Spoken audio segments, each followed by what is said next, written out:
Hello मेरे प्यारे बच्चों, आपका हमारे इस क्लास 12 की फिजिक्स की क्लास में बहुत बहुत स्वागत है। देखो बच्चों, यूपी बोर्ड एग्जाम्स की तैयारी कर रहे हैं, जिसमें आज हम जो हमारा मोस्ट इम्पॉर्टेंट लेसन चल रहा है ये है प्रत्यावर्ती धारा। प्रत्यावर्ती धारा है और जिसमें आज हम एक ऐसे इम्पॉर्टेंट टॉपिक को लेके आए हैं जो आपके एग्जाम में खूब बार बार यानी हर एक साल के बाद जो है अक्सर जो है या 4-5 सेट बनते हैं पेपर का, तो हर साल ये किसी न किसी सेट में जरूर रखा गया है, तो इसलिए बहुत इंपॉर्टेंट है। हमारा जो मोस्ट इम्पॉर्टेंट टॉपिक है वो है ट्रांसफार्मर। आज हम ट्रांसफार्मर की कंप्लीट जानकारी देने वाले हैं, तो आप लोग वीडियो के अंत तक बने रहिएगा। चलिए हम देखते हैं कि ट्रांसफार्मर होते क्या। देखो बच्चों, हम बात करेंगे ट्रांसफार्मर की, तो ट्रांसफार्मर होते क्या है इसको जरा आप पहले जान लेते हैं। देखो, ट्रांसफार्मर जो है एक ऐसी युक्ति है, क्या है ये एक प्रकार का युक्ति है, सिस्टम है, जुगाड़ है, यानी एक प्रकार की युक्ति है जो कि उच्च वोल्टता, जैसे में दो बातें होती है, एक वोल्टता होती है और एक धारा होती है। एक वोल्टता होती है, दूसरी धारा होती है। तो एक उच्च वोल्टता होगी तो धारा निम्न होगी, और जब धारा जो है उच्च होगी तो वोल्टता निम्न होगी। बस इतना जाने रहिएगा। इसमें दो बातें हैं, एक वोल्टता है और दूसरी धारा है। अब उच्च वोल्टता होगी तो निर्बल धारा होगी, और जब उच्च धारा होगी तो निर्बल वोल्टता होगी। बस इतना जाने रहिएगा। तो वही कहा गया कि ट्रांसफार्मर एक ऐसी युक्ति है जो कि उच्च वोल्टता तथा निर्बल प्रत्यावर्ती धारा, धारा कैसी है हमारी, निर्बल प्रत्यावर्ती धारा। अरे निर्बल धारा मतलब धारा को हम प्रत्यावर्ती धारा यहाँ बोलेंगे, क्योंकि हम किस लेसन में पढ़ रहे हैं, प्रत्यावर्ती लेसन पढ़ रहे हैं ना, प्रत्यावर्ती धारा पढ़ रहे हैं। तो अभी ऐसी डायरेक्ट धारा नहीं देंगे इसमें प्रत्यावर्ती धारा देंगे। तो वही कहा गया उच्च वोल्टता तथा निर्बल प्रत्यावर्ती धारा को उच्च धारा, यानी जो हमारा निर्बल प्रत्यावर्ती धारा है इसको किसमें चेंज कर रहा है, उच्च धारा में चेंज कर रहा है। ठीक है, तो उच्च धारा की तथा निर्बल वोल्टता में, भाई वोल्टता हमारी क्या थी, उच्च वोल्टता थी, तो उच्च वाले को निर्बल वोल्टता में परिवर्तित कर देती है। बात समझ में आएगी नहीं भाई? दो बातें हैं, एक है वोल्टता और दूसरा है प्रत्यावर्ती धारा। प्रत्यावर्ती धारा, ध्यान से दिमाग में बिठा लो इन दोनों को। अब अगर उच्च वोल्टता होगी तो धारा हमारी प्रत्यावर्ती धारा कैसी होगी, निर्बल धारा होगी। अगर हम लाके लगाएंगे तो उच्च वोल्टता की लगाएंगे तो हमें धारा निर्बल मिलेगी, और अगर हम निर्बल वोल्टता लगाएंगे, कैसी लगाएंगे, निर्बल वोल्टता लगाएंगे, तो हमें उच्च धारा या प्रबल प्रत्यावर्ती धारा मिलेगी। कैसी धारा मिलेगी, प्रबल प्रत्यावर्ती धारा मिलेगी। दो बातें हैं, जब उच्च वोल्टता वाली धारा लगाएंगे तो उस समय उसमें निर्बल प्रत्यावर्ती धारा में कन्वर्ट करेंगे, उच्च वोल्टता को निर्बल प्रत्यावर्ती धारा में कन्वर्ट करेंगे, और अगर निर्बल वोल्टता हम यूज कर लगाएंगे तो हम प्रबल प्रत्यावर्ती धारा में जो है परिवर्तित करेंगे।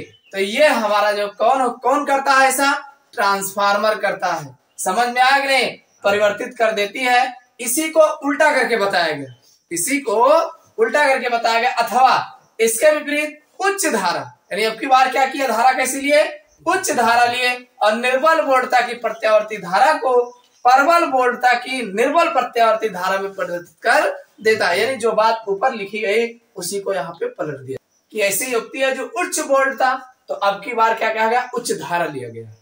क्या लिया गया, उच्च धारा लिया गया। समझ में आएगा नहीं? दो बातें हैं, दोनों अगर समझ में आ जाएगा तो ट्रांसफार्मर बन जाएगा। आप लोगों ने ट्रांसफार्मर देखा है, ट्रांसफार्मर दो तरीके के होते हैं। कैसे दो तरीके, एक ऊंचाई ट्रांसफार्मर होता है, एक अपचाई ट्रांसफार्मर होता है। एक ट्रांसफार्मर आपके गांव के नजदीक रखा जाता है जहां से सप्लाई गांव में भेजनी होती है। एक ट्रांसफार्मर जहां से सप्लाई भेजी जाती है, जैसे मान लीजिए स्टेशन, जहां पावर स्टेशन जहां होता है वहां एक ट्रांसफार्मर रखा होता है। इस तरीके से दो ट्रांसफार्मर होते हैं, यानी एक वहां लगाया जाता है और यहाँ एक ऊंचाई होता है, दूसरा अपचाई। अब कौन सा कैसे काम करता है भाई, ट्रांसफार्मर दो प्रकार के होते हैं, एक उपचाई होता है, एक अपचाई होता है। पहले ये जान ली ट्रांसफार्मर क्या होता है, समझ में आ गया ना भाई? ट्रांसफार्मर एक ऐसी युक्ति है जो उच्च वोल्टता की निर्बल प्रत्यावर्ती धारा को निर्बल वोल्टता तथा प्रबल प्रत्यावर्ती धारा में परिवर्तित कर देता है। इतनी बात समझ में आए? या इसको आप कह सकते हैं इसके विपरीत उच्च धारा को अब बार क्या कर रहा है, हमारी उच्च धारा और निर्बल वोल्टता को प्रबल वोल्टता की निर्बल प्रत्यावर्ती धारा में परिवर्तित कर देता है। समझ में आ गया ट्रांसफार्मर? ये दो प्रकार के होते हैं, दोनों प्रकार को हम बारी बारी देखो बच्चों। अगर हम पहले वाले ऊंचाई ट्रांसफार्मर की बात करें, कौन से ट्रांसफार्मर? ऊंचाई, ध्यान समझिए, ऊंचाई यानी उच्च होने वाला है। तो इसमें क्या है कि ये ट्रांसफार्मर कम विभव वाली, कैसा विभवांतर हो, जिसका विभव कम हो, कम विभव वाली प्रबल प्रत्यावर्ती धारा को, जिसमें धारा जो बह रही हो प्रबल हो लेकिन विभवांतर कम हो, तो कम विभव वाली प्रबल प्रत्यावर्ती धारा को उच्च विभव वाली निर्बल प्रत्यावर्ती धारा में परिवर्तित किया जाता है। मेन आपको यही याद करना है। ऊंचाई ट्रांसफार्मर में होता क्या है, ऊंचाई ट्रांसफार्मर में भाई ये एक ऐसा ट्रांसफार्मर होता है जो कम विभव वाली, यानी जिसका विभवांतर कम हो, कम विभव वाली, विभव कम होगा तो प्रबल प्रत्यावर्ती धारा होगी। भाई दोनों में एक अपोजिट रहेगा ना, कम विभव तथा प्रबल प्रत्यावर्ती धारा को उच्च विभव तथा निर्बल प्रत्यावर्ती धारा में परिवर्तित कर देता है। तो ये हमारा ऊंचाई ट्रांसफार्मर कहलाता है। अब ये ऊंचाई ट्रांसफार्मर जो होता है, इसकी रचना कैसे हुई होती है, यानी किस प्रकार ये बना होता है, तो देखो ये आपके सामने ये लोहे का क्रोड होता है, यानी लोहे की छोटी छोटी टुकड़े होते हैं, प्लेट्स होते हैं, और इनको वार्मित से एक दूसरे से चिपकाया जाता है। देखो यही लिखा है कि इसमें कच्चे लोहे की, कैसा लोहा होता है, कच्चा लोहा होता है, कच्चे लोहे की आयताकार पत्तियां होती है। कैसा होती है, आयताकार पत्तियां होती है, जोड़ जिसे आयताकार पत्तियां जोड़कर एक क्रोड बनाई जाती है, जोड़कर एक क्रोड बनाई जाती है। इन पत्तियों को वार्मित से इस प्रकार जोड़ते, किससे जोड़ते हैं, वार्मित, वार्मित समझते हो, पत्थर का टाइप का पत्थर नहीं रहता है, कुल मिला के वो ऐसा रहता है कि एक प्लेट रहेगी तो उसको जब उसके बीच में लगा देंगे तो दूसरी प्लेट जो होगी उसमें टच नहीं करेगी, और दोनों प्लेट जब टच नहीं करेगा तो एक, यानी ये प्लेट की अलग रहेगा, ये प्लेट अलग रहेगा, दोनों में एक दूसरे में संपर्क नहीं रहता है, यानी धारा का संपर्क एक दूसरे प्लेट का नहीं रहता, तो उसे वार्मित, वार्मित जो होता है दोनों को उसमें धारा प्रवाहित नहीं होती।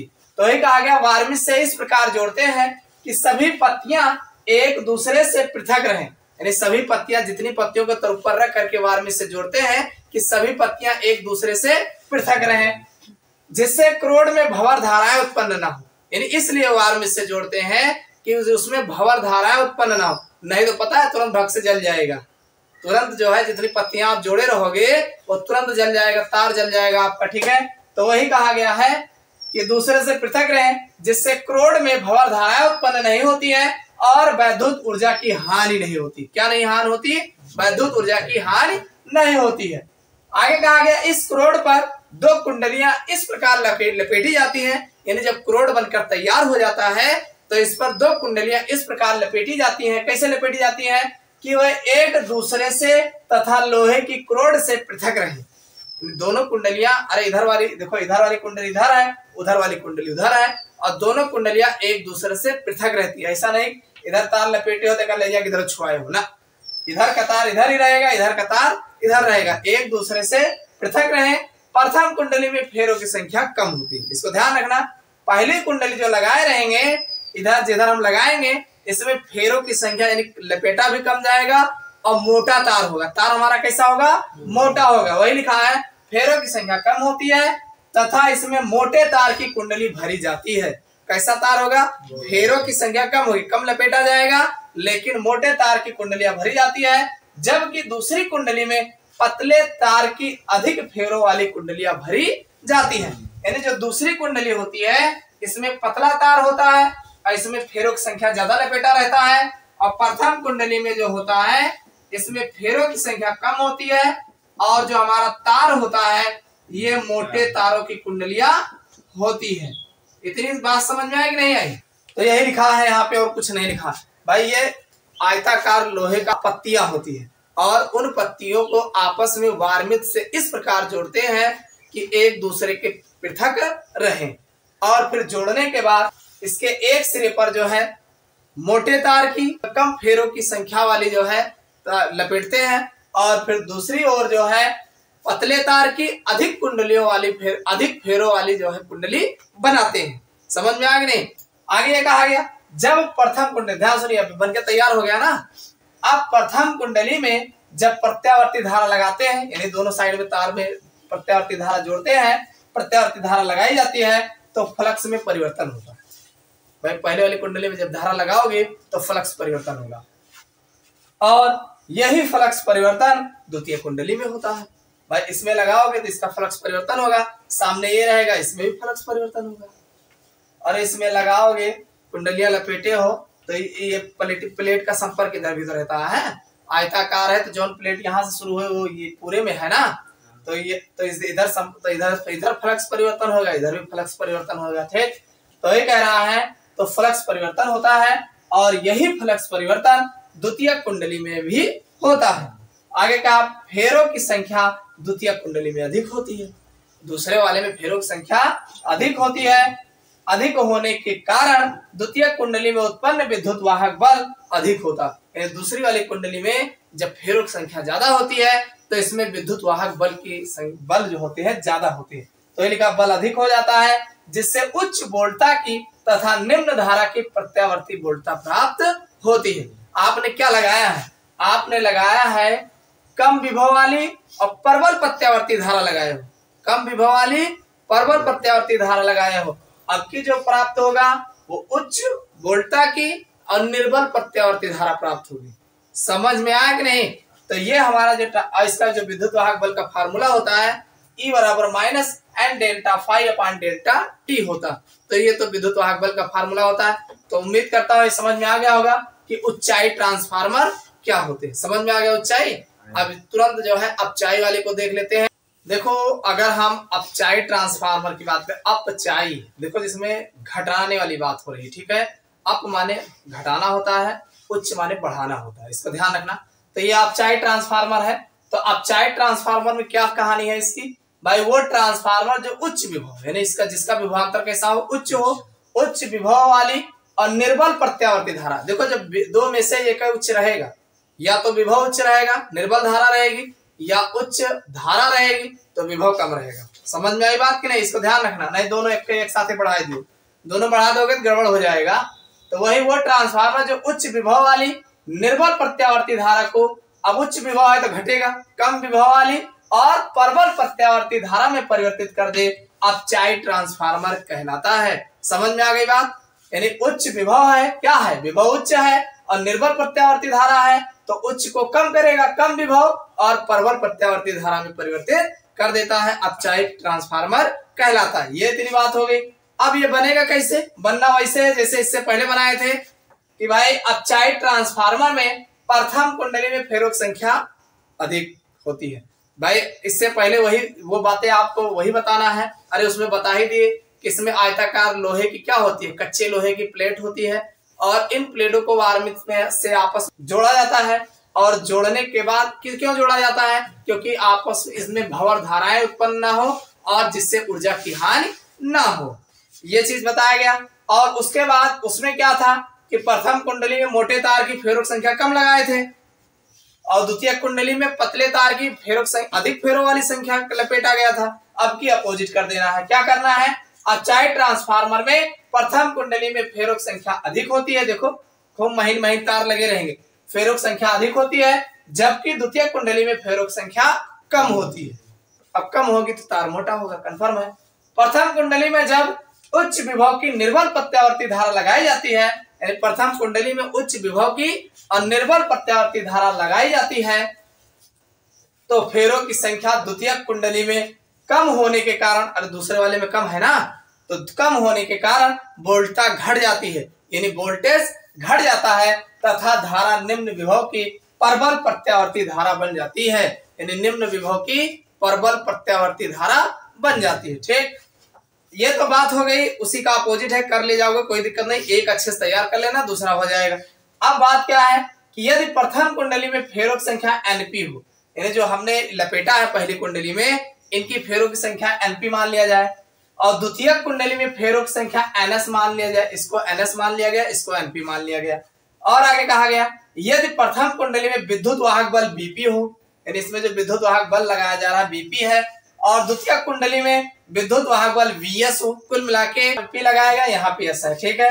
तो वही कहा गया विद्युत वाहक बल वीएस हो, तथा प्रथम कुंडली में प्रथम और द्वितीय कुंडली में धारा क्रमशः आईपी तथा आईएस हो। आईपी तथा आईएस दो ही चीज माना गया, एक पी माना गया है, एक एस माना गया। अब चूंकि बात हो रही फेरों की संख्या, तो फेरों की संख्या को एन से रिप्रेजेंट करते हैं, और जो हमारा विद्युत वाहक बल होता है यहाँ पे वी लगाया गया है, और तीसरा जो धारा होती है आई माना गया। ठीक, माना नहीं जाता, होता भी है रियल में, बस दो अलग अलग है, तो एक को पी माना गया, दूसरे को एस माना गया, बस। तो अब इनका जो फार्मूला निकल के आएगा, क्या निकल के आएगा, वी एस अपान बीपी बराबर N S I S upon I P, और फिर बराबर एन एस अपान एनपी। देखो यस वाला सब ऊपर है और पी वाला नीचे है, और बराबर एक आर रख दिया गया, नियतांक, एक नियतांक रखा गया। अब जहां आर एक नियतांक है जिसे परिणमन अनुपात कहते हैं। तो ये तो था आपका अपचायित ट्रांसफार्मर। उम्मीद करता हूं समझ में आया होगा। तो इस लेक्चर में इतना ही।